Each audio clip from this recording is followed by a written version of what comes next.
Welcome! In front of me I have SKAGEN Falster 3 and I'm gonna show you how to adjust the sound volume on this watch.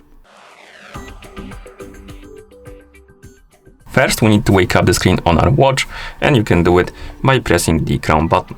After you wake up the screen, press the crown button again to open the menu. Now scroll through the menu and find the settings icon, and once you find it, tap on it to select it. In settings, scroll down and find the sound option and tap on it. And here we have different types of volume. We have media volume, alarm volume, and ring volume. First, let's tap on the media volume. And here we can adjust the sound volume for the medias. So adjust the volume by swiping on the slider and then swipe right to go back to the sound menu. Now select the alarm volume, and here we can adjust the volume for the alarms. And once you're done, swipe right. And then we have the ring volume, and we can adjust the volume for the ringtone.